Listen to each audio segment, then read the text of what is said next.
sofa mai malo ta to skriso ia ma te fatalo fatuai e he foi sui o ma lau nei pa peno ma su fo ia wow moni pa to te pa pe atuai bi ia le tua le se no la go ia ni fia fia me fo te mai lo to se fua ia ma ola fo ia fia fia pero vi inga fo ia tua wa ia la go ia ona ma venga ia na ta to lava na tau taimi ma tau aso ma tau minuti ia alo tātou wola o lo ia ao lava le tua ia na te whaasoasoina mai o mi lava salamo va mai a oe lava i ova o leo i umia o mātou wola ia e whaatalo whatua i auna le tua mātou whatua le ngata fo i lea o e kare si e fia o whaila mau mai whaasalongo fo i ne fiafi whaatalo whatu fo i le o tātou tuasina sina tau lava lei o lo faia i le fai o talo ma tu ina tama whanau Samoa le ngato le nei ministry ia o ministry ma lava lo au au na mo le malo le atua whaafitai wha malo atu ina u tātou mātua ia le nofu te talo ma tu ina atu ia le au whenga luenga fo ia le atua ina u te talo whatalo whatu fo i woma pa anga ina tu ma lava o whapena o na muritai ma whapena o na au i mai ma futa mai a tātou kalame le ngata o le aso whaleili ma la stofi ia o nifu i aso le vai aso ma tātou ti voiso na mātou ti whatalo whatu le suafa manu malo i Jesu Keriso le suafa pelepele ia le suafa lea tātou te whai mea i ai ma le anganga whaafitai ma le mingao ia ma le matau foi a wa o ia lava lea na fio mai ma whaato toina i tātou o ia o tātou e leo tangata ato toa ai o ia lava na fio mai na ia whaato toina tātou ia mātou te whataro whatu fo o le tofi le atua le ngata foi o mentoa foi o le ministry le o foi a te tia o tea ma whatua Evelyn Australia ia matui o ta initialismo tātou ministry e ngata o Wellington ia o whapena fo i Melbourne i Australia seni ia ma isi vaengo le nalulangi o lo whapena na mafuta mai le fiafi mātou te whataro whatu ia o le fo fiafi ia ua ia fo po kalame fa wa wina lava ia the Great Commission e ma te tara no la ia mo ti fa so na o nei ia la fa pena ona tatu watu mo le to talo ia ona tatu fa so e fo le ne fiafi lo matu tama langi fa sta tele ne no le o matu mo te ina mai ai lo maola ma la o le nei filmoni fa sta tele lava le tua ia va no le lei o no tau o va no e matu te le mana o ina ia fa mai mau pe fa ma mulu ia pe pasi loa i o matu taimi o wa taimi lava ma le me tupu ai le al fo ile o matu fia lava e ala ngai le tala le lei o lo malo o le tupu ma o e fo o le o le malo atu talo fo ile tua lo o tu pele o Samoa o mo pa anga ia o ai fo inisi o fa pena nisi o atu o fa pena na mon mawina fo i ma wai fatasi mai le fiafi ma do tu ina tu ma do uma lava ia oi ave foi ma to mani paso le fiafi fa long i la opo pe fa soina ia to fa marusia ai na lui ave ma pasa au ne solmuli au ne fa vai ai nga lui pe mo lo fina ngalo mo lo malo talo ngang pa ia tai mai oi le fiafi ma to fa soina la opo ia ma matou whaalongo atu fo'i leo sunga le fiafi tamai fo'i ale me inga ia te oe tu maupea le whatau vai ai matou ono lo suafa Yesu amen amen ia fai whato are ti mai lau la au palo telefoni ne fiafi ia whamalo mafuta mai tonu fo lo sa fai malanga fo ngoleana ia whaftai lau tania ina ma li tatu pukalame tono lo sa ma lo mo no ia le fia na le fia fatal fatu sunga le wa sunga moni ma lo ma la te longa asa a patia vo ne ia so fia mo ngabue na ia o lo tu mai lava ia no le amo la o ne le ti fo mo ia fo ia so la venga ia na wo mo ko ia na fatalo pa tu ia to mandi man pa ia fo ia sa boa le ngata fo ia wo mo pa anga ta to por karame ia le whangana wina fōi ia ngai sunga a whengai na so se pata pai taulanga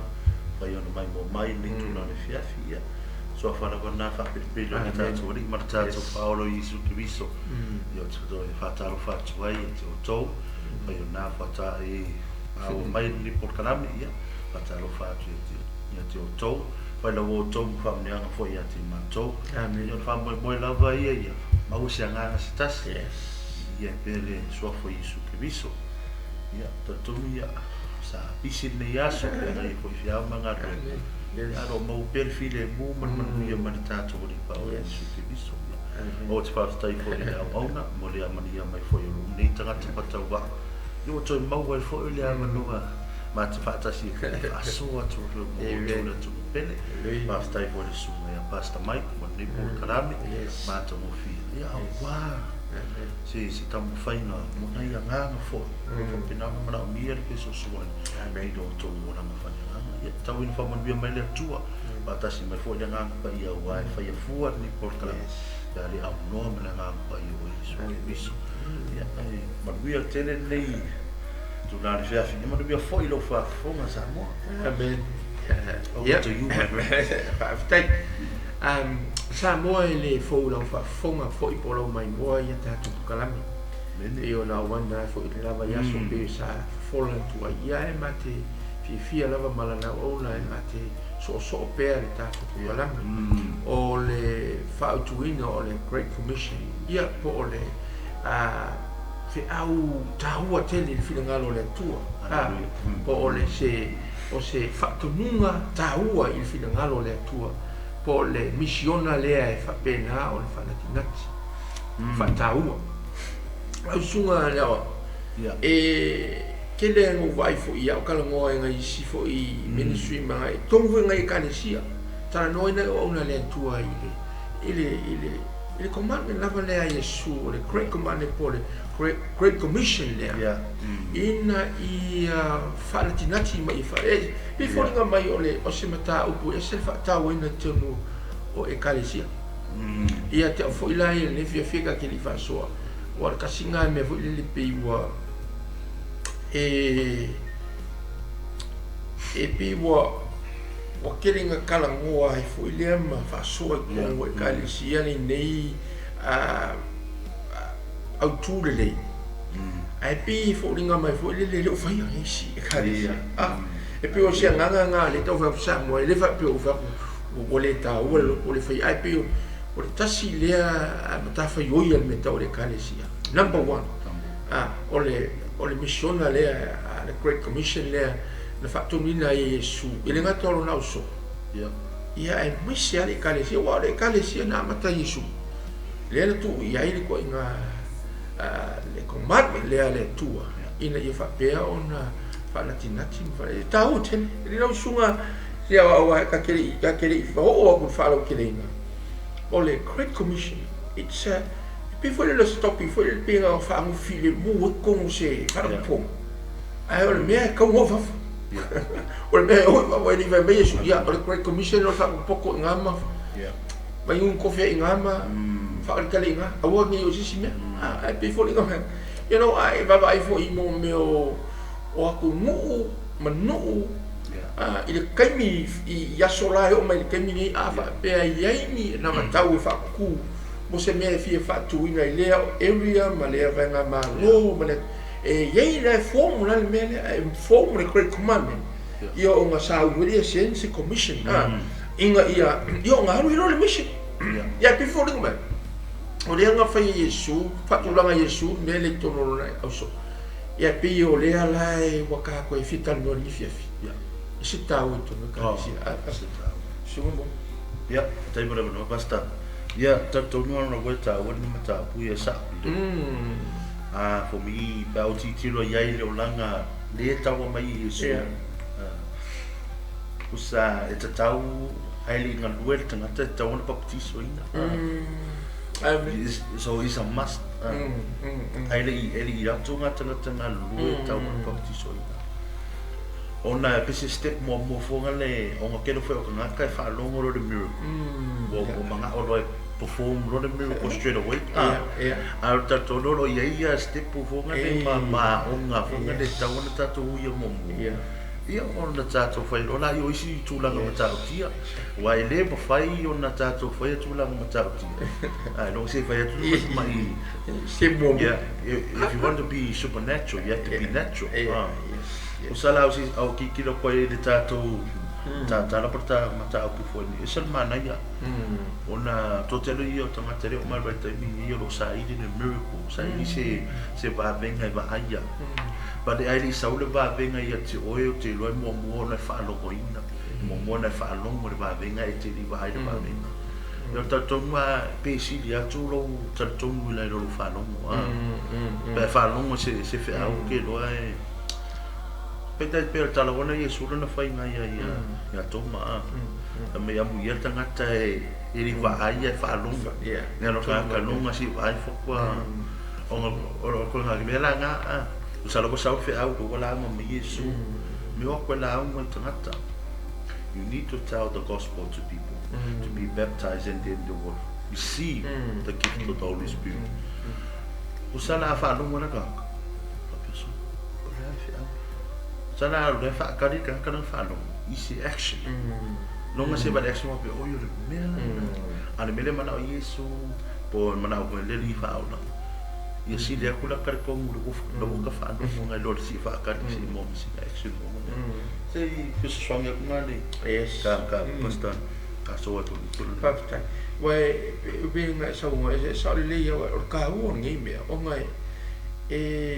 yenga i kalesia not many ka ilo isi ko lo langi pa ka kilo fa i kalesia fo i Pacific ya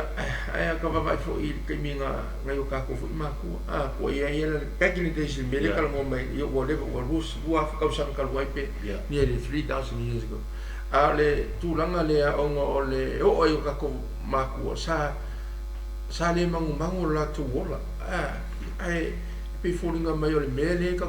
kilo e ma pe fo tata le mangi ke o ka o le falongo ia me na o ina Yesu o le mea pe o ka kilo o se ki mo ia have a message ia take the message to the whole world pe o nga o tawina fo ia ona le tura apostolo le to sumatas ia sa ilo sa nga le ka kalonga i se ka mi o fan o fu kasilia le ile ya so ai ka u ke le tatum tau ni fi o sunga la o ai pe o fa e pi wo fa you know o fa pa ia ele fa pe ele anga le crow lo ku mari que so le crow lo ku ke lo ga sa fa lo fu mo mai fa ola ina ia mo mai nga lo to me kalesia ai ringa la ke o fa tu la nga le o si mission bole wa fa ai o visidiala e isi si o le kalesia o lo ngo fa ia afele ia ko se ko kasi pe ko lo fa pe ko wa la ka mai ka wo fu ngi su e kalesia la ka fu ba ia sa ka ngalo fo isi ke mia e ngai ka ka pe ko fa ko ni mo le ngai ka ni se ro au ai ka fa fa le mission that's really good si pe o pe la fa o mai yo o sui o le kalesia ia ke au ia ile kai mi le nga le pe sa ku si ele mele sa fa pe nga o nga mga o mia le flow ai pe ava mai Yesu ki sau mo a ingo o right so ai o le o ka ko o mai ka ko ngi sa tu lo sa mo o sa ka fo mai ngafi o fa ngo mai ngafi o ka ko fa longo il salvation o ka ko ko le upu o ka ko fa to tu o ka ko baptismo ai o mela le mga o mia pe o ka ke fa o pe inga la le me o ka ko mo foi lo il mele o ka ko because we satisfy ai pe o le commission le commission le mai Yesu ele nga kala inga check the message pe o nga ia le ka ki mo for ngi fi e ave le message ia ave ia so se ka nga ka i fa longo ele nga kala inga fa longo le message le topu malo na malo po e tala le winga ya Yesu awa le ia si kala le po tala le winga ya Yesu the good news the gospel of Jesus the King and his king ai ole before le o le wa ka ko uma me uma kai mingi 21st century wa cha yai pisa ka maka mai yai mo o mai o ka ko vai nga kai mi pe wa sa fa inga ka le kainga ai sa ngau pe ka ku le message a wo mai no ka ko vai kaini bo yai me umba bo bo ka ngo for message po local message ia wa file mu me umba le kio fo ie su tu sia tu le kale sia ya efeso kusimo mu tu se fali e ka kawali efeso nga ko fo ilo lo yo masau foi ka wala makanga ni e mi se so ai la suga ni ya ka wa ya vai fa ku sa mo e lo loto la utele to mo wa nunga le opole tua ka ke fiu el kiwa mai Yesu a tu si me nga fa ile tua fa Yesu va ven ele u fila that means all the miracle la ole Yesu ka ke le se se ma ye me le a de ka wa vai le alo le me se ka un fa ko ko le fa longo do ai ole message ai kaunga o wau o le ro mai moa mai ni fiafi ma o se sila mai ko mengi mai o ka ua le ka kaunga te kinga me ele se excuse esa la nga vole ka minga sa ka fa mo pu mai le tua wala mai le apostolo tala le o mai no ka ko venga kai ia wa yai me uma a wa ka no folo la le message so kau fa o pe vole le ka ko bukala merie via fi vole ia meka pasol malo le tua it doesn't matter what the circumstances o ame ko kiuia ele even for the pandemic so mak ia le vika fa longo le vika si me ko ele mai but o le ka ko mai Yesu o manu malo ile la lange le fo le manu malo ai o to ka ko ero kalau mau mai Yesu pulangan nga au Yesu o mat ku pulangan ni ka ko the future generation le ka ko au ni ka ko wala le kasile me la sunga la o la mas lo salo lo ka am pasol malo ma ka kishalo o kilo fa me ave apostolo o Jacopo le ka ka mas lo salo ni fa pear ki mo se me ka se ilu fo fa me Jacopo even one thing I for double mind I'm not too sure what are you thinking for. It is say who are even one thing you get nothing. E moni la bala sa nga pasta io e portavo fo io ne feau ona e la nga fo io ne feau e to fa mai fo I to no le kalesia to no lo ainga ona le fo I tanga to levo na fia nga do dui ala li fa pa petiso ina la wa sa mo marta tai watu pa petiso istanga ya lo wa ili istanga ta fa pe so era ma pasta ke aro kala ale o ke li pa petiso ina o le li fa ma ina mo a per ma nga io si ma c'est simple steps na tu watu le tu mo na so ma ya ai li watu tanga fa nga rubenga ya fai pe o to ma patiso mo mo ma wala nga pa ia ma watu la ia fai si va venga tele I lo mo pa lo ma ngai foi la pero sta ora so mo tele me o tato ma wa that is so true ongo au ki kilo ko ki kilo ya sola pe ngole paule o le tala sa no wa tele ila so ko temi foto a batanga mai al tala I lata ni ngata foi o la I ana mua I time to spa ia e sa so ala lang sa kwa o ia I le mu me le mu le la famille mo wa ar kai ni le o lele ka ko o ma ba if you want to go overseas o fa ma ba le o kele me lo ma go pe nga sa mo lo ka ko ma go ma me para o pe con mofalo I kala le para or kai mira ese que me fue cava sa vali fu ma kala ya ki e wala sing ki marka mela yo fo nga ka yo o le mu la e que le ka le va o mari pa fe como tusi e ta me fa me le va ki lo ore me le se va o guapo lo ala pa pe ora pa ora ka o I per pa ora ka ko ya so le se kana sa mo sa o ora ro ki ko le dia isa e ka ora pa ora mo guapo ya ka ora guapo nya mo pe fu pa ni le vai ku sa ro le upu le e pe o se vai nga ka fa ma die fo nga na la te lo tata me nga ke ne wanga isi o nga infeki e nga kai lava I tan ona e foula to fa no Ar timing Yeah. ni sa mo fa ngata yo tala itala. Ile timing ona lo ta mo tala tu pa yo tele ya profita pelo ma tata fa me ona to isu. O le kalisi o mondi nei o isu mondi nei. Usala e ke la ku malo mala ya. Ale lavalo lo sa ya le lavalo training. Le lenga ki lo mbela so. Ale lavalo training ala so kamina ngome mai isu ke bis. Yes. Ang anak ba kaya may kaya pa person pia causa o ko inga ne ya causa o ko inga ne pe kau isi er story ka me na ko master a pe causa o er ku wale ka ko inga o ngale de kai mi nge ko ko isi er fa ngata ese fa ngata o ngate la tu ala tan no mal tia polo e te fa no te le leo le malu ma ngai your soft on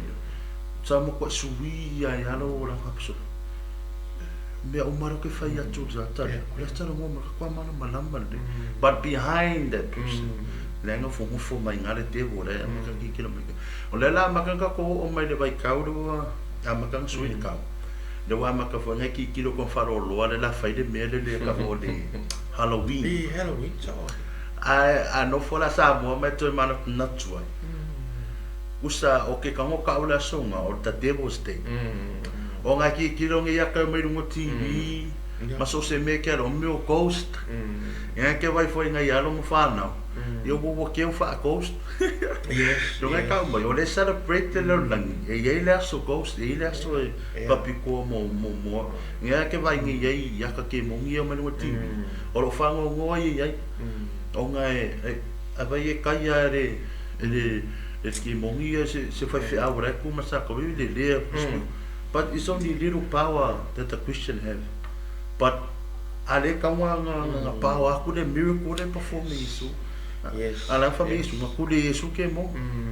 Ale maka ngi ya ka ye mo ku le ke mo ngi ya le fa fi ahora gara ko pa ro ma ya samo. It's time to wake up. It's really hard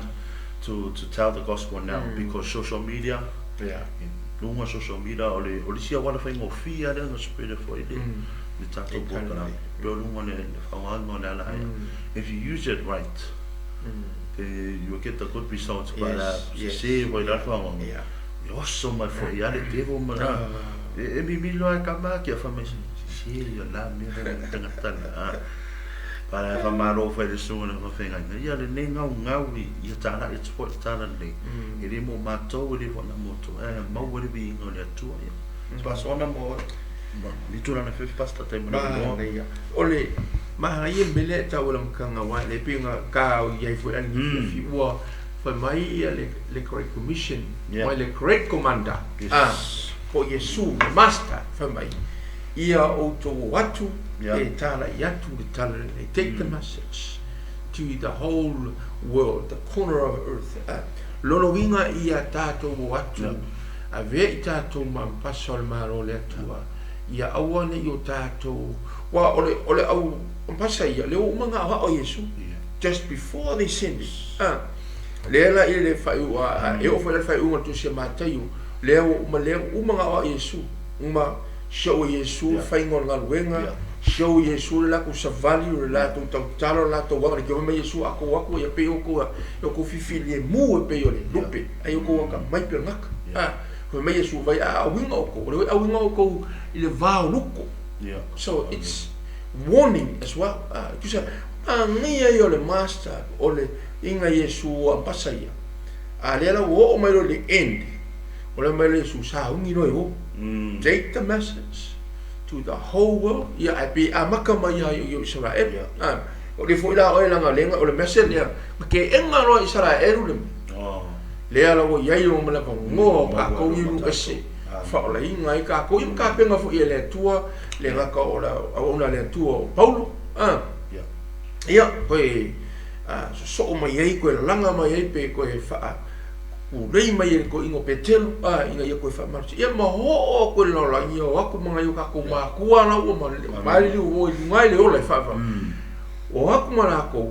makale au tal ele wo ma lo ka ko ni generation ele pe ka ka u lo ma ko ya ka ko wa lu vai lo ya wanga lewa ia kako lewa kako malama le tusi pa ia kako malama le o nga Yesu wa ai ole fa fitai la ile ona ole ai le meta o le mai Yesu pe o sa mo fela la wanga le fia le aga kala ya kuntale a o le fa tu ma papa ti soina e fa ola insi o le fele nga o Yesu ro na so wanga pa kiso fo o ngol ngile tu ka kaua o nga papa ti soina ka ngaka pe afatu once a hearing the word po le upole atua e ka kau o nga ui le vai le baptiso ai o le ma ngai fo ila i o faka kianga Yesu e le fa pe Yesu i o ko papa kiso nga ro i wo fa o nga fa mai Yesu you have to use my Father my name and the Holy Ghost. Hallelujah. O ma kore funa o e langa o le kasi lea a whaaro halo le tua o Yesu i longa le Trinity leo le tua. E le whawarunga, le whakau ke whaikor le Filipi whamaya, e le manatu o yo se mea whao, e sa wha maulalo au i, o ngā ora ka pe nganga lea o le salvation. Po le whaorakanga mo kako. E le mga o Yesu fo i le langa o le ainga tua e kasi. E le whiko ko ai pio le meri e nei, a wafa i le laulangi manga a plan kapi. O masi kau kala ngoa whai sasi pandemic wha ma le pela o lagi, o kapi, ia la fuka kapi, la kua kau maua, le o wala wale i la o miu leanga ia, le sun fwoi koe mafi kou, a la e tira sila mai ane atua me whai, e kasi ale atua e o ngai le sone, le o la inga atua, a o lona nganga pa ia, mangi e ia le, a o le whatu atua, ai ke lo foi Samoa ai le ia se fa ko pe ale ka ko le ka ua e ka fa ko ka ka ya o ngo le ko ka ko ka u spread the word o ka ko ta la ya tu le pio le misiona le au in lo so ka ko ke ko ta la ya tu o le ka ka na e fa longo fa tu le la fe metal tu spai e papa ti soina ma fa ole it's safe. Se ka o pulanga le ama. Vale ya li pastor o ta o ni vai. Ele se me fingata. It's a really simple steps e ka onka ko faia. Onka ko mo wala ia pe onta o me tata na ko me alo fo fai fua. O le ngang pa ia. Nga o no ka ko mo me nga fa lo mo e ka ko me fa tu. That is it. Ele o fa pe mai o e fa longo ma o e fa le fani ma o e salu te longa wenga pato e ma wala e pe o tato ngadwenga wa yo tato pe ngadwenga yaso wa yaso o no de tau ile tato mo me fa mo ba so tato tom ina yo tom fo yo tato fadi ye nga tsapo ile o me tato te mana o ye ma me tau fa but o te tom ile ma wa i le ona de ma de ma pawa le ma wa tato mana me no fa le nga pa ia na o lo fa lo wa mai fa tu it's easy but if fail ya te lo tanga o ve lo ni tanga ta lo te lo fa pa pe o mo ma sa o le fa makala ingo foi lo sa ko fa ka sa ko kwero ko sa ko kwero ko but ingo ko ka wa o tanga pa tu wa fully turn around when mo sa o ko. It's a really anything at all le mai ngon ba lo fa le tong yes anything ta but if thing at ta yo no le ayo finga mo lo loko ayo finga mo lo loko mai e te mi sa o bala o le tu e te o ya la te fia i le langa. There's sometimes when the calling comes but you are in the middle of your life like you enjoy your life you are still in the wordiness you still in the flesh. But when you can be about me to have been I enjoy. Usangana what taste mai lo fa long ma lo fa to. Amen. E ke mi sia lo la inga. E ka wala ora ke le fo io ba mo lo ko le la mo ma e ke uja. Alo lo fa pe ko sala mo ro inga. Lo ko io ko to back ma. So lo kana ko ngon me sa wa. E ka ko ke lo ka mi fa lo ko le tano me le to ana fa ya. Papia or I'm just away. Papia tano tu se fa to wala fa pe ka ko yo la ko. Ole ala la fa mo ya ka o alla o me no lang materialistic things. But on mana ia, it's a really simple. Yes. Ele ia se le kau sau koe whawhoro whale ka penga whamamalo whale se ia fia koe le li. Ngalo fia whaatua tū ana tato. Yes. It's mana ia. It's very simple. It's really simple. Yeah. Ko whata si. Yeah. Nā ore ua whai upeto ua ata talo. Yeah. O Se kasi. ia mana ia. Ma ia lau sa unga wau kako e mga wha whainga. O kako ala ngona mo kako natu. So we are the problem. Yeah. Ele o le atua po kesi o kako wale wha awhika au lia kako ia tato. Ale ma ia pe atatala ni o tato loto ia ma o oio pasol ma role do kakala o kako le to le atua. E ka ua wai whemelanga ale whaatua tuanga. Ma papu tsoi no whamai whaole ale whaatua. Yo o le tala le saunoa i Yesu whamai e whaasala ino. So, ai lo fina ngalo fo ilo Yesu e sau whaasala i tātou. Ngau ka koro sa moa ngā mau lewa ka koro ko. Yo ane tolu su lima mara sumaro. Mea whapena ala whamai le tua i le lola. Awina mai la Yesu ina ia. Le whano se tasi whaatua tua e moera. Whamai le awina mai e le tamalo na alo ina ia whaasala i lala. Ia whaola ina le laulangi. Ia Yesu. Si, ole au ngafo ilane ole kako ni fi mar kako sheri mo. Inga ia koe akia ele penga ma koe ki mata. Ia kako ngi on pasol maro. Inga ia awange e fefe, awange e loko vai. Awange e se kai mi ki kau le fato tua ile li. Bea va ko kala me ngi fu kako lo e me si bora ise mea ure mai le tu ako mo ye nisi me fa ale le tu nisi generation le mo e muni mai akako e fo ku mai se kai mi akako ale ka ku foi ngaba kai mi wa kele mata lasi me wa mai le tu ka ko vai ka ale o na nye ka ku kala me ia o ngi ngo fo ka wa I o mo fa mali inga ai misi ai male mesele ka ko wa ia fa longo ka ngaka ile mesele le tala le masala mo fa to tua matali tomu papati soi ina ia mawela to awa ole me mo ia Samoa e yai le si mafu anga na layo la fio mai le li le rolangi ina ia au mai ne ia maua kanga ka umal me ka ole holiness po ole ola fa mai ola fa pa ia ole me nga linga mai me ka ole Holy Ghost lo inga la fa fa ngai ole fa fa ngai Holy Ghost ole Devil Ghost, po le unholy ghost, ia po le ngangaleang, o mea ngai ru, ale mga Yesu inga ia ka koro ole fio mai ole nganga pa ia o ia nga ki fa mamaina, fa mamana ina I tātou I mega ki. Me fa ngai le ngo o ka kongwa o ia ina upu le li. Ile maufu ile ani sifa mai wa le koe happening miracle ngo fa Yesu mo so I kamingi o it's e kwa le sa o ane fa kalas si ngau kanga ka le fa ko ko e le fa ko ko mai le fa ora inga lau ke fai ane ko inga fa talanga fa la alanga le ko pu o ngai le ia ka ko le nganga pa ia the Holy Ghost is not indwelling in us la o ia ne ke fai le ngaruenga le fa mana ina le ke umaga ko e fi lalo o ia ne nga ke au mai le ime alofa amen gift of the Holy Ghost le me ga ko ke fa ngai me fo le ka fa pe kala l'apostolo o Peter mo yon il ka pili le nga ku nga ma o so ma lo ka po ila fa me kala ka pa ki soli fai nga le power ka pe ke mo yon e me yon pe ke le ele o se ma pa se ma man ele o se ma mi o ku fo si how humble they are o vengi am pasa pa ai va venga ma kalo Yesu ma fa nga hinga Yesu wo ku ile kanga ka runga ba savania fa mai no ele se ma mana po se ma mi ko it's not our righteousness or we are too holy but it's the power from that young man our forefather crucified on the tree and his name is Jesus before la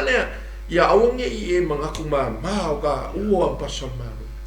ole wa ko fi mai Yesu ya ka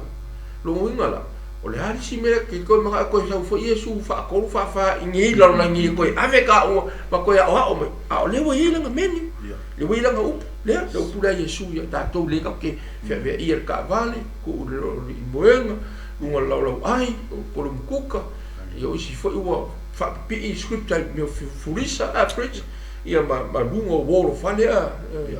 Yesu o le ma mo ia o lo ke le ma o le se me le o pula le o me fona le everywhere o le ka o ke fa mai a o le fa ko papa ti soino ia fa le a o le fa to e fa salaina si per ka ua la de ka ku tia linga le message a wala nga ale SMS io fa ko ko ya ai a fa ko la ka pa ki soinga o le ai la le o mal o le great commission la le me Yesu e le va pe me Yesu ia fai fa so ka ai fa so pe o so pe o la nga ona fo ia filmon le fa me Yesu e pe o Yesu ya so o Yesu Venga link fa ka fa ngoi ngara wa apostol su o so Yesu le foi la boka ko como mo fa to tua ma ka ko muli ya Yesu ka ko ampasa o ko ka fo so Yesu mai le ngan wenga sa pasi mai Yesu ya le le tots le ngai o mo ba ya tu ya wo me ka ko fa ka o foi le so Yesu so e ana la ngale ko ku va venga le ko ki ka ko o ngai e ya ko ngai me foi I'm just a person. Yeah. Yes. O ka ko wanga kangaka. Awa e luinga leo a mai ele tual manmaru. He gave us the authority. Pe o mea wo tu ina hatu ya te o tole pule umalava. E soli e kangaka. Soli e ngaka ma ataramba. Male ma rosio fi. Si, wa va ila le fa nga e Yesu na te fa nga ina le langole e no fa Yesu kangaka. Yeah. Menga ya lengo baba yo o hiyo tupu anga masawa nga maliu makanga sasa ina lo tino omole langa manga o ya sawa kanga sa liki yo ale fa salai le tua ya ka fa pe fen ka le tua nga ai la au fa ka inga fa na tu la fa kanga ka pa ku va a fe o ngio le tua wa ka mu Abu ke lo ai lau ke o ai lo ke saulo lo ai a pela o ku ka ma o sawa sorry ole mo ia le rio a kamuni fe ele e se me ka si ka ko vala wa ka ma lo ka pore lo ma ka pa ia fa su ka o lo o kilo ma ka a fe mai o mo fa ia le me la ne ngale le se fa ile lo fo le tu ko ka fa ko le ke fe pe o le tu ka ka mai ka akam le aso ni na lu fo ke du le ko fe ola la le ai se ka ka e lofa e me la la panga kia le o mo me le lo fo le tu ya ta yo vola ya Yesu ki o na sa wa nga lo fa ke ka o mo le la ve ino ka wa nga ya la mission le mi volevo okay ka yo la ikare ka ko yo ka la tal le ta ka e ka fika ke mo ka fika ke mo i vai le ka la u fa le nga inga ke mo ni ka nga e o nga i ka commission a nga fa no po sunga la al ma yo me le nga wa o le fa tu ka si le me a fa me o wa no me fi le tu e tu si nga e fa me ya le si fa tu le fa without faith it's impossible to please God. Langa fi yo le tu mo ka e fa tu langa o fa tu ke ka hinga ai le lo la e vola ngi ka ko va ka ko ke li vai a Yesu na nunca por kilo na up ma va vengo me fa Yesu ile ka mi upasi no nika ka o ika o kilo ele ai ele mundi ana na fiu ele liu ana Yesu is no turning shadow yesterday, today, and forever. E ka ua fo ila le aua ia maka whawa ai arau peru ia so aua ngai e maka moe pe kifia moe ele fa pe le maruru ai aua ia maka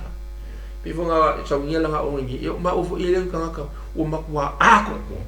au ka ngaka ka mo fai mo le ri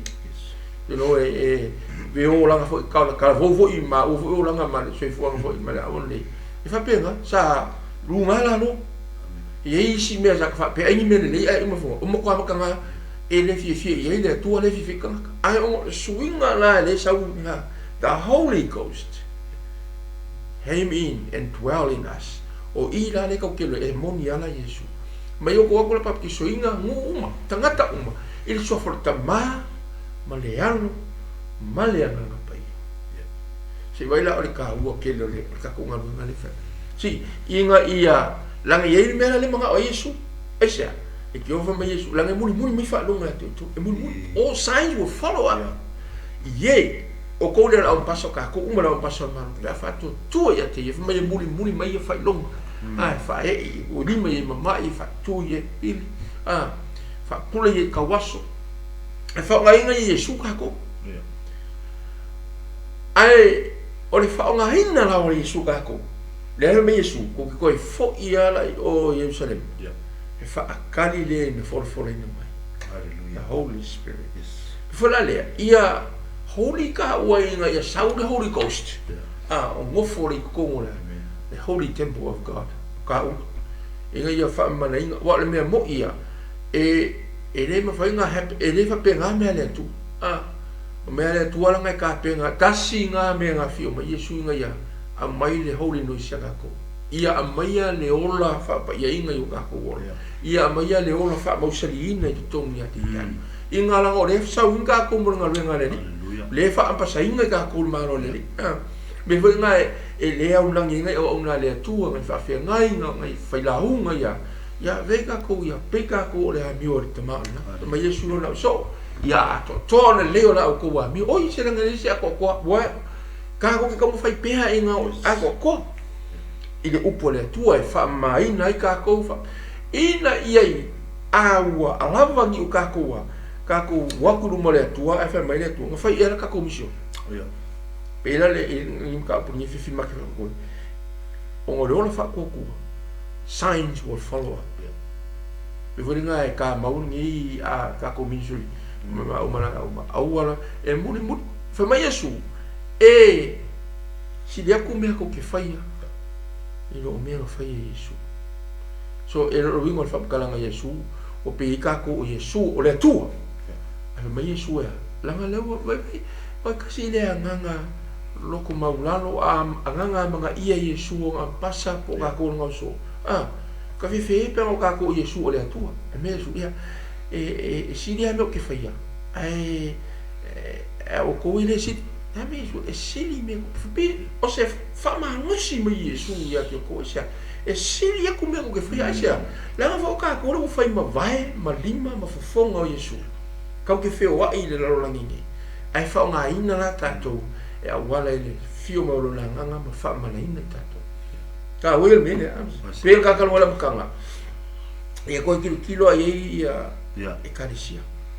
ya mo meu church ethnics, you know, groups, ya ministry for, le ai le ongi ministry for le fa ku fan res,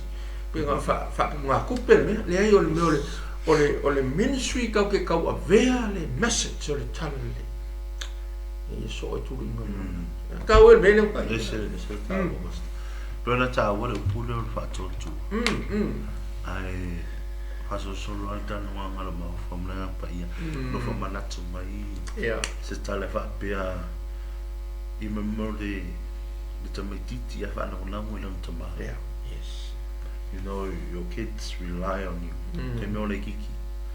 o le me mana o tamititi e fisilia yo ma tu bete can I buy this o le experience ngam wanga mai o lo wa fingi o le mea mga alawa fingi, whakare alawa fingi si sau pisi mea tia. Usa le whakua kua,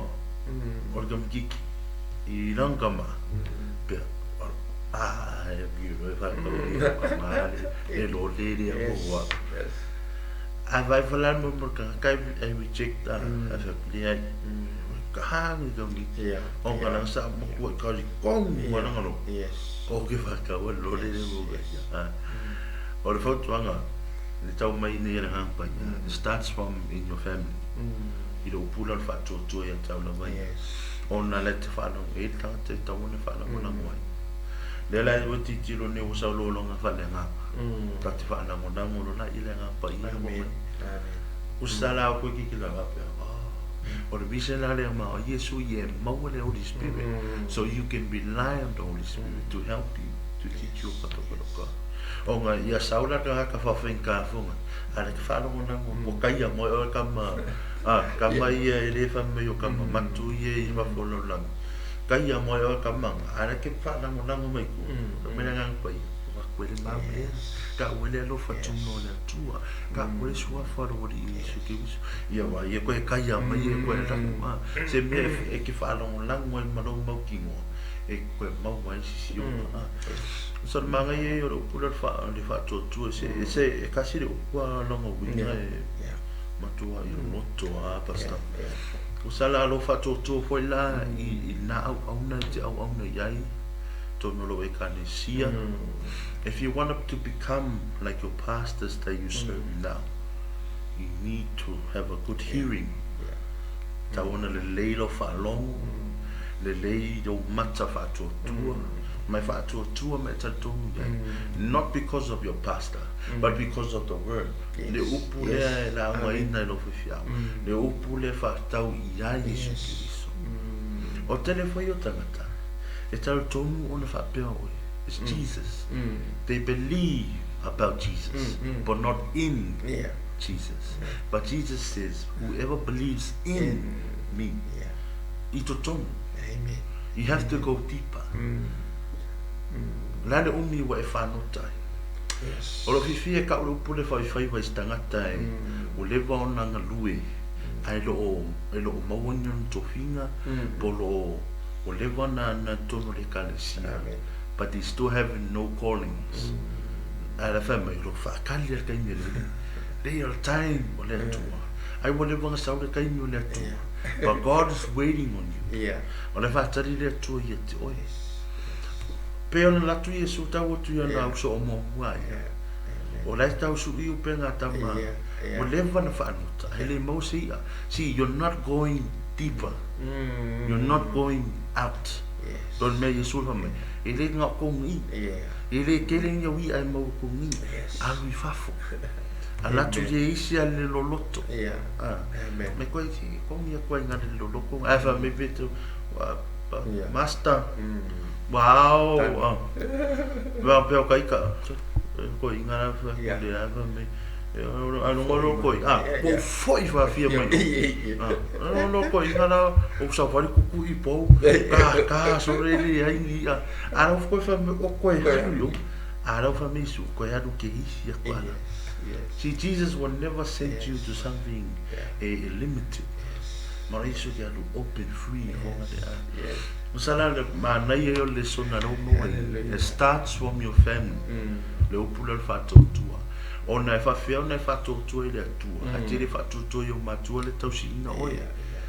O le la fa mental tusi. E muli fa ilonga ya te oia. Ole lo foi na te titi. Sa ava mata u yo na matua. E fi foi au na I lalo le ka disia le au na I temile. E muli fa ilonga ia. Sometimes people look at these miracles I le kaimi le famai fa maloloma I kuli se ke mo fa pura ka waso. O la waru tangata le tong fa pura ka waso sa wa. But it's in spiritually. You can go to church for so long, but you are still blinded. Pero ngā le whai mai tusi. O nai o lewa nai au nei leli. Anga wai maha whape, lo kali mai leli. Usa le wale wakali mai leli, ai kilo wa aia. O ngā kilo whanongo whale a nganga. Te lo vai whai o mata whale a nganga. It's like a wake up call. Usa la le sile so manga ia. O lo me isu. La ule alu. O la o ko fai. Mea la le ngo fai a kwai. E pu e mai mea ia. O ngau nai loi oi ma. Au na ule sau fo ni por kara. Ele tatala fo I fa so moita. Me not for fai ni por kara. Lungo online e tatala toila no e tele ai nganga. Ona fo ye tonu fa tu I. Lo wala ko the message. Share ngi o. Si lo fa nga ka kuli ka vai kai ni ele o peo laso faftai ngai ni tangata ni au na le tua nga po I leo profeta e o ia na tele tangata sa amo e o al taimi nei ai anu ni tau tatu noa tangata o so e o maku salanga ia maraka ia ki oe ai o maro pa tu o meso o le fia e lo e pa pere ri o e ro le ri o ti a ko o no ngana tala te lo bat pa pesa mo anu ngana tala po ngani o ngale tu pu taimi nei whatever is in the Bible is still happening now. Olo ken le lau for say o le fio ai. O ko ken faga ka ro mala mana lotu. See, those are the blind people. They understand the church, but he still has to understand the gospel and the good news and the real news. They come fight it. Yamato e tau te liva to mo oi. A fa pe on wonder for mai mata mai fa long mai you're that person. O le mana sa ili le tua i think ili tali le tua. O no lisi mena tu fo ia tu le longa ni tamata. Ele ti na le termina no ta o fo mo. Na o to mi se la Samoa. Ma ina le mizo na o Samoa li soi tem. Le nga ele ti na le ya fa manu me foi a pa pe ini aina. Anu winga la tala ona na sa share so le tamata. No fa metina. Jeli lo ko isi atua ina o ma le o tamo le tina le ai mi sela afa mensa o totalo I did everything where is God yeah o jeli ko ke la tanga tsamo sa to meni no mamafa but e lo ko mengi ko meni o fa tina never question God au e te visiringa le tua you know o le stamina o nga to fo ina lo wala no wala le wa tam foi perform the miracle there you need to accept o le tanya le tua o le hana answer le tua ma o le answer la bana e le fa pe wa tam foi fa the miracle le work na fa pe lo but you know it's la wala la tanya me le tua you can't see it but in 20 years time e ko mo foi pe ki kilo ko fa pe yo avele tu se ta morisi angin no so lo fa malo se foi keep on going usala ava pena nga ki go through la se mongo lo a e ni time la fo se vanu lo yai fa uyo ile tua o lo to fo ile tua pero so le wo umman me na fa longo ai yo matua. They pay a finger eye. Yes. They pay a finger eye. Like I said, it starts from your family. Olena no wo felo fana. Le wo titi lo fuelo langa lo fana. Wo lo sa fuelo langa se sa vai. Olena wo sa fuelo te au na tono lo ikalisia. E ye tami ma vai atu ai le au na na te au na.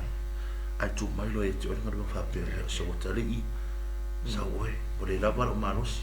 Ai ke lo fana we. Ya ala ko wa ko ngar benga ke ko vai e tu mai la renga benga toi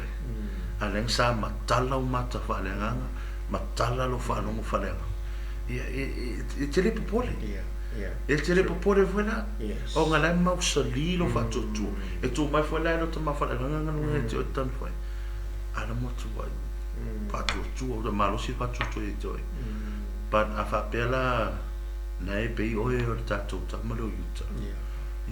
ele la vela o famunianga le vai fai tau manino ia non suta si so o ia no fatu su watu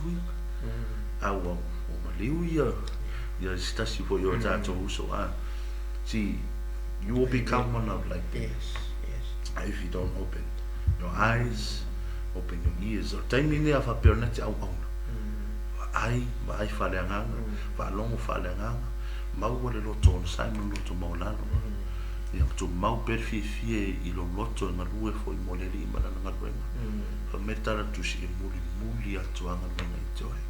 ele pipelo atala e muli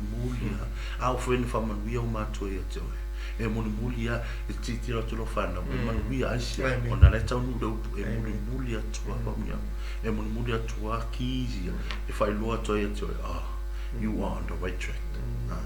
se solina lo strungan se mettono fi e lì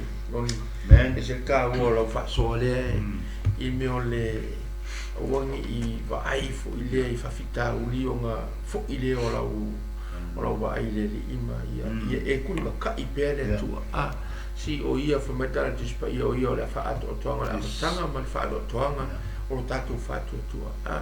Si ole pēra tāu foi stala foi nai sau no foi le fia fifa tala ile you know o mai ai no mafau ia Naomi manan whanau teini ina o matu uai Jerusalema o aku i moa pia o ngasa kukupu mai ai whawhika uli maliwai si on tō rua ia man sina whanau tama ai koe ngau kengi rangi ko o lepa kengi ruta ia o le alme ku ai ua ki ngalum kua ai pi ua sailum kua ile atua o me o ka ua o ngā o ona maura langa o ona me whai ele atua pi fōringa mai lele ua teisi lum kua lea o koe kari ai o ia o le mafuanga le penalty o mengi onga o le silfanga le atua mai langi ai pi o sa ua whela na o ne fiafi we never question God. God is always righteous. Ora ia me o tonu e tu mau ele i liu o ko le fo o le atua rofa ai o na fa ma oni la mora na me o tonu e silia me nga le inga le fe mai le atua oi sorry wa ma o kula o kala le le ama me o le me o ko o le atua e ku mau e le fa pe alo fa pe le atua oi le ai la pe o ka ko sorry o sa o wai ko fo ka planning ka o le tu la le ai le fa penga e le ai se a fa mai le o ista ngata tal pelo se mo ne tu o le foi le ia mai foi fo ko ni fia fica ko ka ia o yo ka ko ke se ina le tu e kupu la ngo mai foi ka ko o na le ngato ngai ta tu ma tu o ku spa i fo ke man ko ka la ya yo it's a great story great very great so I get off my e le ialu alu SCP sau mai se opuleanga mai fonga ka malo yo but hey mea possession even children and even his life and health is le mokua i akai kaya ako akai kaya fa pe ko bisa kala pe fa pe so kauso brother kelo i me fa so ku ile Paviga maroro vai o ia coisa vai o coi io feci me valu e va come me to te tangata e o me on sai pe yo oi ele yo o le mela ele yo o le mela o ele mela le ko ingo le milogia back in the days Beatrice here i ke ba amo sai o kangaka yo o milogia i so pa no flef ia ko foi ni fofinha se vai ku ele atua va venga e ku mau wale le lofo o yopu ile li fa mela kala honey remember usawa le se ofu ko alve se ofu what a great ma mai yo ki ngo ko inga ya wa o yopu ngi vai kai vai ale vai kai suala fai no fu ma ka ko fa mi toka sa o le ku ya o finga ma be ka sao be ka sao ya no ha vo fa pe ku ya Mrs. Yop pe ye yo nga sala nga fa le mai ka nga le no ka be ki ma nga bua sa o ka la ka ile tu o fa fi ya agora foi ko sa ai eu peo na tau vela na una marca como kala me awala vangi ka kwesinga le tu ala marke lo ka ko o me ka ko ke fale ko mo fo i ma se pi mo ka wala na o marke mo fa o martus pa ia o me ka ke ma fo ka ko lu ka ko ma na tu mo ka ma fo o me ka ke fa mo o ala le tu ale fo ka ke lo i se mau si di ka ko lo ko e tu singa ele mi fa mai o si le fia le tu ala plan ka ko ke mangui ai le o me ka ko ke leanga so o le laulangi ali marka ko savalinga fe mai o participa i tau le aso malona leanga e leanga le ai o le ngor kala na participa e ia me tupu aso trials temptations o me whatever happens e ka wanga isi me ko aso o ringa ngal ale fa pe leanga le aso la ngol aso fe le to aso akoko pa lo fel fe ngol me malona day 1 completely good. Day 2, same, perfect. Day 3, so ai o le aso ia e ai me kupu fa penga lu ka ko lama maybe ala kupu ka ko tamala le skai ai o le apa inga me fukuanga ka kubokala ia vea ka ua o se ofenga lenga pa ampasa ia kua o ilo fatotua ka ku fatotu e ke manga o follow aku signs of my Yesu ke kalo malo lo se si fa ku pili fa pula ka was fa my Yesu ia fatotua o ka ko malo le tu ka o fatotua you know e lo fa ko pongi e fa ko ka ya we ka malo lo yo fa yo kia e ma ia ko ki au malo lo e va ai foi la o tu si le e peru la fatotua fa my nga feoki la ko uma o fa ku ele i va ai le mea fola ina ai fatotua what a faith o ta wa pasta i to malo yopu ona o tata mata o tia ho i o tamata ona na matua i sa wa le i wali o silion fasos na tua mai la ya te o te vai tu yopu ko umma mena se ia mai na o ia rai no ana ro tangata ro yopu pa o tu ana na matua i sa wa sa tani o i sa mo le ro pero una lo kala le manga ia yo mama tangata sa wa le mo se ri pa tu pe o ti ya te ya yo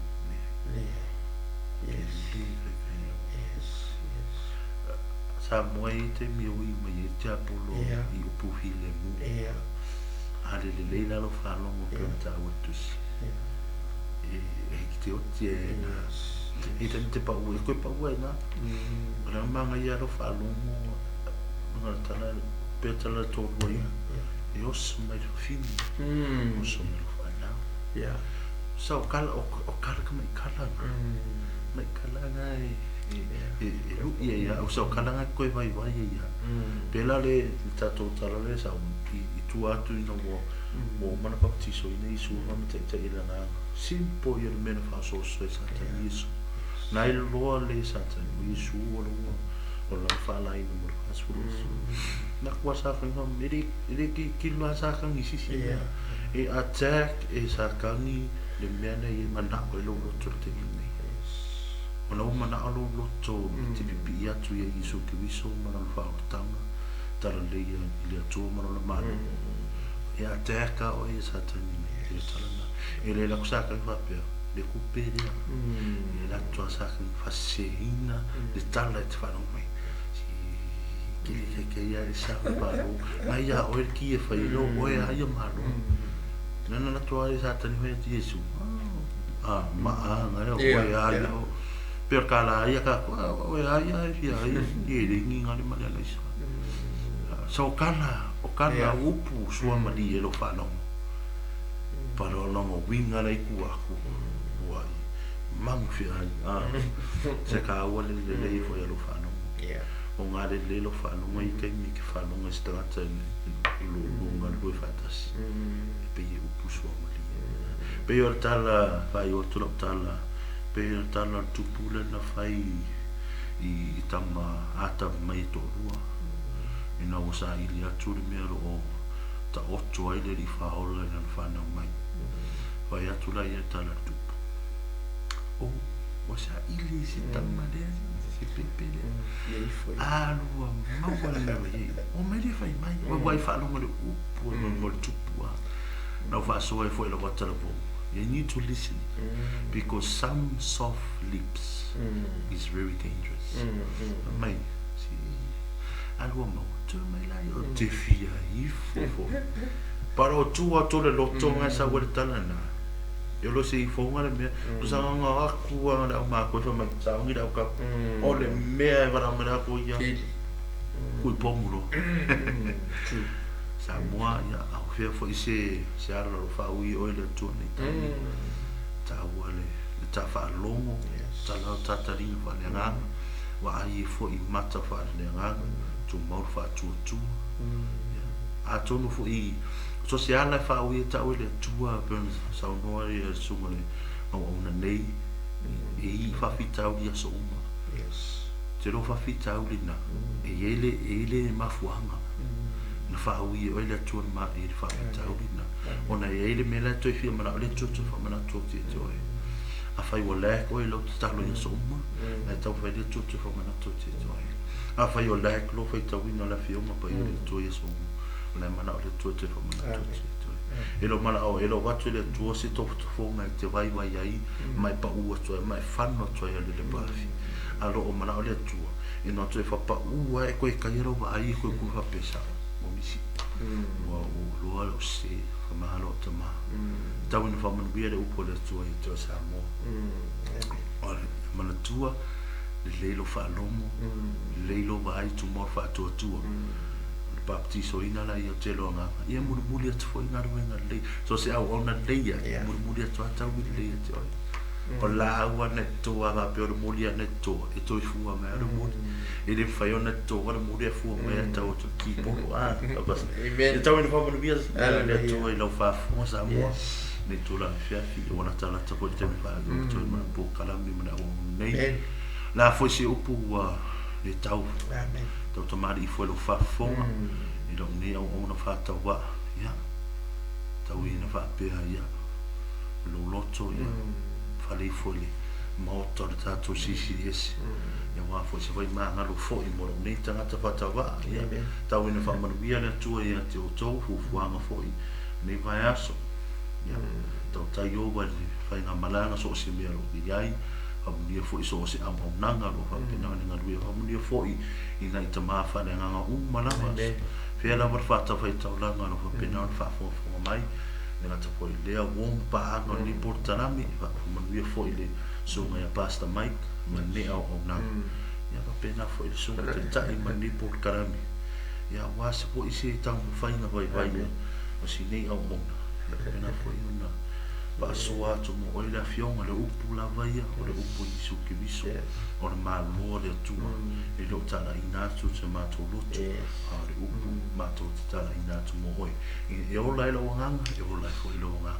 ta un fa ye te le tu ye te o to ba fo te mo la no so pe su ma men basta le tai le la o le mo le fa so ma to fi sa mo e le tu to fa i lo a lo fo le tu e le li ona o fo i tu mau fa ba me vo ile fa ke ile o pu le fia fia wa la ta ia ta to ia ma fa ma si ia ta to ni fia fia ai ka o ta to me mo mo ta to va ina le message al mano o tale le io al mano ina ia fa to tua tangata fa longo ia ile o pu le o tale ia pa ti so ina le wa pa ti so ina fa to tua pa so ina fa mai Yesu e fa ola ina o le fa to tu ia fa sala i pro o me foi le i ta to o na le o e fia manga ko kupungi va venga i lo la ia ve ka o matangata o la fa to tu po am pasa o la fa to tu o ka ko e fa ko ko ne ka mai me lai fu i ka mai lai ki ai o lo i mai telefon nga yo pili ma ka waso ho le o nga lo fa si le ma fa ila me si ele ma fai ka ua ma fai fato tua ia Yesu ke viso ona o le anga pa ma ko foi al pa ki songa le fa me Yesu pa ki se sa forta ma le alo ma le anga pa ele va mai pa ki songa le forta ma le alo ai o pa ki so le anga pa ia la le anga pa ia on ngalo mo buri le mai io ani fio mai o ia Yesu le o tangata na ti pa ki so ina ta to ile anga pa ia ma le e foi lá le sa mo e falo che lì no il capo con la milizia be ma chea con ni fia fi o fia ma muri ya con fai longa ya ta o ile benga ka ku ke au ngai mai au ngai le milizio ke au alleluia ya ka ve mo ka o ma paso o malo le tua e o la fatto tua ka li komu le upu fatto tua le upu mo le upu savali le upu ma ai mo la le upu le upu fatto e ka mo iwa i me alo fanga le ngang pai kasi le upu kasi nga gift mai le ngang pai o le fatto tu it's a gift from God of the Holy Spirit ya na ko ke lo a fio mai la nga a o lo wa fio atu Yesu a le fio le fa mai ko fo i fa tali le ngang pai ia la no ia le fa mama na ina nga ruenga e o mai la ia soli ka ke ko ye me Yesu tino ne a le ka ko ya ta to le ngang Yesu lo na nga le ka ku fai ka nga lu ya fa fai ka ko va venga e ke le tupu Poa me ka ke manga o pe ngo mo fistasio brand noi Australia. Ya fa ftai le tu lan fa malo you know. Ili mai to fine o va ku keep the faith. Yes. Ele o ka faith ngai a ko ka hi foi le sikura. Keep the faith pe o kala. Ele fa pe o le ki wo le wanga le anga mai le tu. That's the answer of God. O ka linga le tu ai malo ro ai o le van tinga ina si o se o ai lava o le van fatinga ina le mai tani mai le tu ai malo ro le ti. Ai si le malo ro le nga o le nga la e tau mai. Ya ka ko la e ka di mai lo le tu wo pe o so. O le pe ya la o le ka di mai le tu ale e pe nga ma le fa ku ang vo po ka me ai e me ke ask ile atua i se ka yala I will never ask God o e ye o e ye ese tua lo la ka ki spa i fa me fa i fa ka valea lo to e le se tu si ya wala ni le ka o nga ke ko li ole fa ya ku e se tu ya fa fika ko ma ba nga le se tu o le ba ka le ma ga ba fa le ka o le se o se because of God still alive. So me foi nga le ko ke lo le ai na le ai le to ya ke ka ko le ang le kana le yu foi mai la por ka ma lo le aso ma le aso fai ka blanga i lumo le tu ma si ti atu i ai la na fa na mo la ai ne i nga sala i la to lumo le tu pero sa o vale na o ni fiafi e ama ka mai ko mo ka ko fali ka ko ai nga family e o va ku jiso ka mi o ka ko la me mga si ako ko me ma o fa fire o le moleri oi che fire o you are the leader fire ya ke por ya ko nga lo sau va nga la follow me oi amen they always follow that pattern la ngol pattern le finga le tua e mo ka mo le li le ya mo fa ko so e ni ka nga sala la ko e ka nga sala i ko se mu lo e inga ka sala i kong se ainga ka e inga ka sala i kong se loku i oi ala so o yeso so ele va pela la fokus ka sala ai ke alu ngoi moreli ai ke vai o yanga ke vai kwa su mai le ya le o manga o makua sui fa sei vai umaka no ole me ole ngaru nga le mana le nga pa ia o le swing na le o ka ia ka nga ka mele se pe no fa ka lo mi se ai se o ele le ia la o ele le ia fa ka kinga na ia la wi le ele le ia fa ka ka mele ka se le wi ya pero se o la uno ko si vai me o me nga pe so wala la ke ka ku ke wi e motivate ka ko fa ma si ai tato mo tato au nanga e amanga o la fia ku va venga follow mai va venga e Yesu do kaula ya ave ka o kalia le ngana pa ia let the Holy Ghost dwell in us awa le ngana pa ia mo foi como me pa ia o le ngana pa ia it's holy so ka mo ra ka ko le ko va e tempo la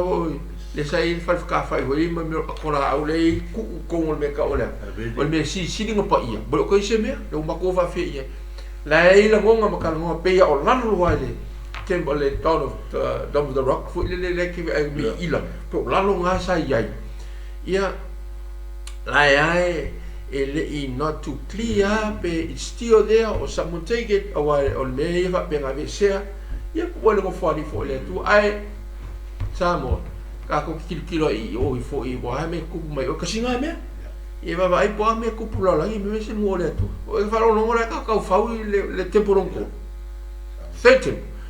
ia ke lo pe fa ka wa fea pe mo I pe ka wa fo I mo sale mia ma le ngai rapai ia ngai ukai ka ilo ka lo mo lu ole tu yes ele ministry le ngai au so ki siano fo lo ngalu ai pray for Israel ia ai so ka mi halu inga ka lo mai ka lo fo lo po ai le alo ora ki pisi ia ke ka lo po me Yesu get in your private room and pray mama kuai salai tu ye lo ai ku foi ministry malo fa pera ngalu ke lo fa fa ile tu ministry ese lo lunga le platform ole lunga le Facebook ole YouTube pesa ia o ni alo ase si fa ke ni fa lungo tala le o ya le fa lungo ngai TV o le ko kiki se na fa fia fa se lau fia message ya oi e se ari mo le si mele se na ngai message fi fa le nga e se kala so le send the blood hey para kau ki fa so ele kombo le message le open okay para yo donc fa ya un fie fa lo e upo le tua lo fa pena la una tu TV lu na fa stai fo nei le Kingdom Global TV ya la ulang fo ile so fa fe ngai a pasta mal tua mai poreta sa e ru fo nga winga tua o fe la le fa maka mai ia vea o fa ma mianga ka ko kala fa ma rosia oi ia awangi e ko fefe awangi e ko poli ai ku ile tua me o ma ka ke polei pe fo sa wa ko na o lei male la ma fa so fo ne fe ia e va ai ya Yesu va ai ya Yesu e o ka mo sa vale lungo le vai o pe ke o sia la nga sa vali ya Yesu oi me su yes sa vali el kamaro ma ke kilo ya Yesu ora wana fugo e mo ya la ka ngo ko inga ya fa pena ka o iskai ka ngo ko o ya ko fa Yesu si ka ko lo ni mo e lo fa le tu ma ye fo nga luenga le tu nga fa nga ai o le tu ni fe to ta wala o ke ngo fo ya ma fa ka ya wa le va va au le tu ya ka wa ma ku ai le kala fa ka so ta si o fa lo nga e fa ka le o na le tu fa me ngo bo lo va ya mo